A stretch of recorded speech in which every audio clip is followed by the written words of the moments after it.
কমলপুরের মরাছড়া এলাকায় শিক্ষককে ঘিরে শ্লীলতাহানির চেষ্টার ও গুরুতর অভিযোগ। ঘটনায় তীব্র চাঞ্চল্য ছড়িয়েছে মহকুমা জুড়ে। কমলপুর মহকুমার প্রেমশ্রী মরাছড়া দ্বাদশ শ্রেণী বিদ্যালয়ের এক শিক্ষককে ঘিরে শ্লীলতাহানির চেষ্টার গুরুতর অভিযোগ উঠেছে। ঘটনাকে কেন্দ্র করে এলাকায় তীব্র চাঞ্চল্য তৈরি হয়েছে। অভিযোগ, উচ্চ মাধ্যমিক পরীক্ষায় উত্তীর্ণ এক জনজাতি ছাত্রীকে শুভেচ্ছা জানাতে মিষ্টি নিয়ে তার বাড়িতে যান অভিযুক্ত শিক্ষক। সে সময় বাড়ির ভেতরে নির্জন পরিবেশের সুযোগ নিয়ে তিনি অসৎ আচরণের চেষ্টা করেন বলে অভিযোগ পরিবারের। ঘটনার সঙ্গে আতঙ্কিত ছাত্রী বিষয়টি পরিবারের সদস্যদের জানালে ক্ষোভে ফেটে পড়ে পরিবার। পরে বিষয়টি ছড়িয়ে পড়তেই এলাকায় উত্তেজনা তৈরি হয়। খবর পেয়ে পুলিশ ঘটনাস্থলে পৌঁছে পরিস্থিতি নিয়ন্ত্রণে আনে এবং অভিযুক্ত শিক্ষককে থানায় নিয়ে যায় বলে সূত্রের খবর। বিদ্যালয়ের সূত্রে জানা যায়, অভিযুক্ত শিক্ষক দীর্ঘদিন ধরে এই প্রতিষ্ঠানে কেমিস্ট্রি পড়ান।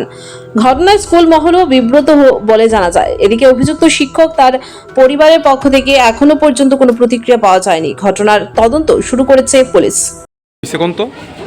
ব্যাপারটা আমি প্রায় আধা ঘন্টা আগে আমার যে স্কুলের হেডমাস্টার আছে, উনি আমার সাথে মিটিং আছে, উনি ফোন করছে আর কি আমার কাছে যে একটা স্কুলের মধ্যে একটা ঘটনা ঘটছে, আপনি কাইন্ডলি একটু জানতে পারি। তো আমি খাইডে আইছি যে আমার সাথে এখানে খুব বেদারি ওই মেয়েটার আত্মীয়স্বজন একটু বেশি, আর বাকি তো ওইখানে স্টাফ যে আছে তারা আছে, হ্যাঁ, এগুলো নিয়ে তারা টানা করতেছে। তারপর কিছুক্ষণ পরেই আবার পুলিশ অথরিটি তারা আসছে, তারপরে তো স্টেটমেন্ট দিচ্ছে, তারাও স্টেটমেন্ট দিচ্ছে।